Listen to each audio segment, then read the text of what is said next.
Hello Taurus and welcome to Providence. My name is KK and this is your general weekly reading for the week commencing the 30th of August 2020. Thank you for joining me. I hope you're all well. Once again, this is for the Taurus Collective, Sun, Moon, Rising, Venus, Signs of Taurus, as well as the cross watchers. Everyone is most welcome here. And as always, please be reminded that this is a general weekly reading and only take what resonates with you and leave the rest for somebody else out there in the collective. Taurus, where you all saw it flew out, the Six of Cups is where we start your weekly reading, Taurus. Now, the Six of Cups is a nostalgia card. This is about the past, past memories, your childhood memories even, perhaps, or, certainly in the past, but those good memories, those memories of innocence, of joy. Here we have in this cup, the card. Oh, let me start that sentence again. In this card, we have the Six Cups. They're full with the pure white flower of the universe there. And we have the child in the Fool's Cap handing the elderly lady a cup.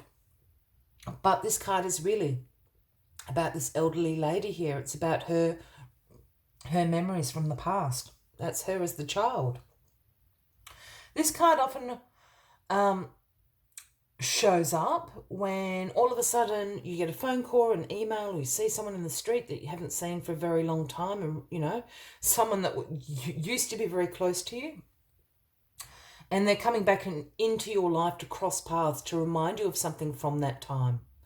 It's also the energy of this card. Perhaps you hear a song that you used to really like as a child or a teenager, something like that, that again transports you back to that time and reminds you of how you felt, what your dreams were, what your hopes were, what your wishes and goals were.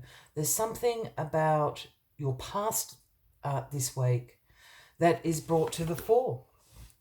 Let us get all the cards on the deck for you, and we'll get into a little bit more what this memory from the past is all about.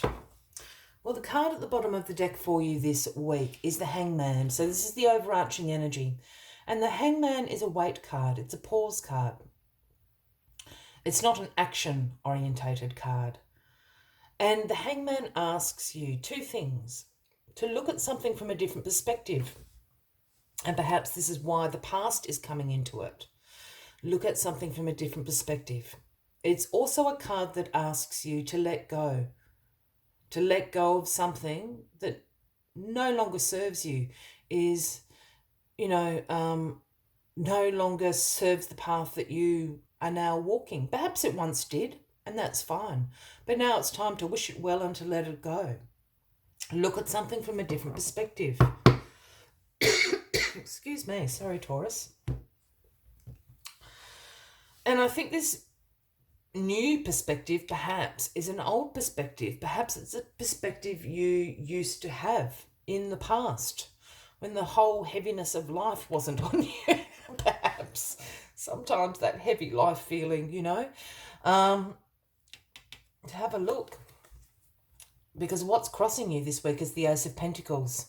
And the aces are the gifts from the universe to us. Whether you've been co-creating this or whether this is happening in divine timing, it doesn't matter. This is a gift being handed to you. And the Ace of Pentacles is the manifestation of abundance. It's usually through a financial opportunity or a career opportunity. For me, this is suggesting there's some sort of dream or goal you had in the past, perhaps relating to a job, to a work field, that perhaps it's worth exploring those options again, because it's certainly suggesting, a career opportunity will bring you abundance, something about your past here. I'd have a little think about it. In the past position this week is the Two of Swords. Now, the Two of Swords is about making a difficult decision, weighing up your options. I normally have another spiel I go into this, but I'm going to stop there for a moment because this is in your past position, and this Six of Cups is about the past. I think this card is a really long time ago. that's going to be dependent on who I'm speaking to out there and what age you are. But I think this is a difficult decision you made a long time ago. And perhaps you're now thinking, perhaps it wasn't the right decision for you. Some years on, perhaps you've gone down that path and you're sort of, at a crossroads in that path now, thinking, oh, maybe I should have chosen the other one. Maybe the other one would have allowed me to have more abundance in my life.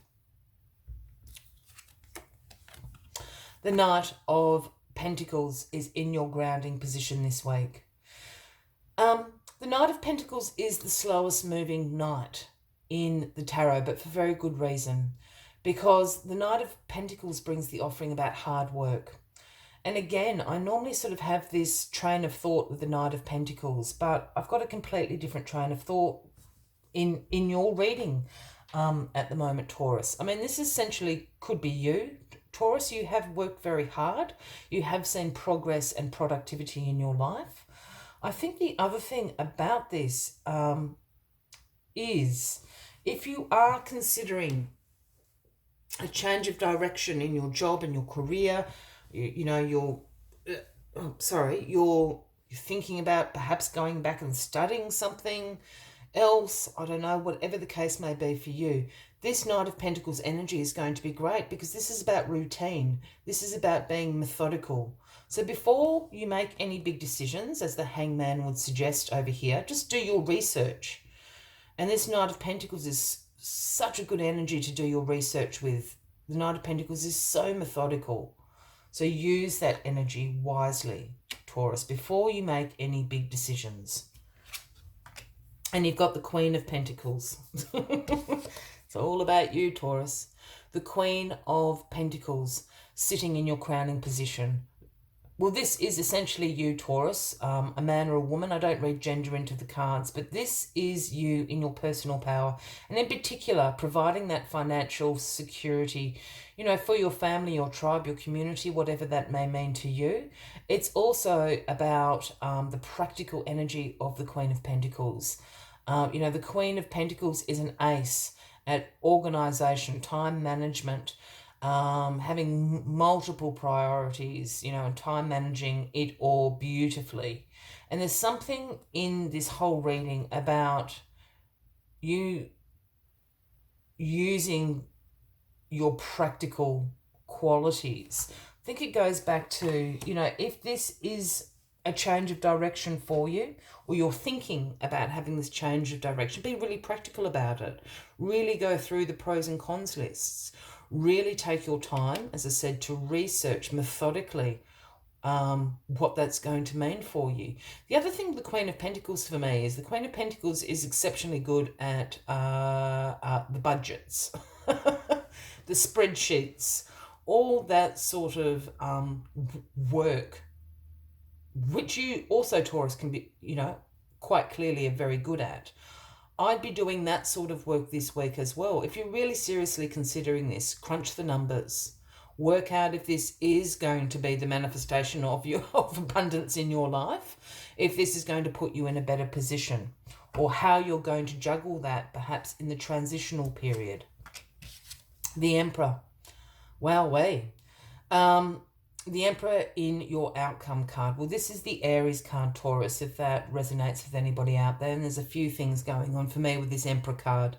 The Emperor is the greatest authority. He is the King of Kings. There's no one higher than the Emperor. So for me, that speaks about you being the authority of your own life. Here, you being the boss. But the Emperor also oversees establishment, structure. These things aren't foreign to you, Taurus. Again, as I said, be really methodical about this. Be very practical about this. Make sure you've got a great structure around you if you are going to change direction. And finally, the other thing about this Emperor card is the Emperor can sometimes signify a father figure or a male energy that you admire and respect. It's generally an older man in your life. Perhaps go and seek some advice from them. Go seek some advice from that person, that role model that you really admire and respect, because undoubtedly they're going to give you some very, very good advice on how you should proceed. But again, it's not the week for action packed. This is the week to do your research and plan for this abundance to come into your life, Taurus. As always, I like to take one final message just to summarise the weekly readings. But if you are resonating with this reading, by all means, please give the video a like. Feel free to leave a comment if you would like to. And if you haven't already, please consider clicking that subscribe button below the video, as I do have ongoing weekly readings available for everyone. Let's get this final card out for you. Final card, please. There we are. It is the number 5, and it is the Bat Spirit. And the Bat Spirit brings the message of a rebirth is assured. A rebirth is assured. I feel that you're doing this transition in your life. You're changing directions, Taurus. Let's see what other messages the Bat Spirit has for you this week. The Bat Spirit has come to remind you that this rebirth is a miraculous one, for the very best elements of what you had to give up in the death of the old are still present in the new, amazing life forming now. This is the miracle and magic of rebirth in every aspect of your life, including the rebirth of faith in your ability to establish new and healthy relationships and boundaries. The Bat Spirit asks you to trust that what seems to have died is actually shape-shifting into something even more meaningful and wondrous than before. If you feel that you are in the dark, know that come the morning, all will be revealed and things will be in a new form that is right for you. I will leave you with that as the final message of the week, Taurus. I wish you a wonderful week ahead. I do look forward to seeing you all next week. And until then, from me to you, much love and light. Bye-bye.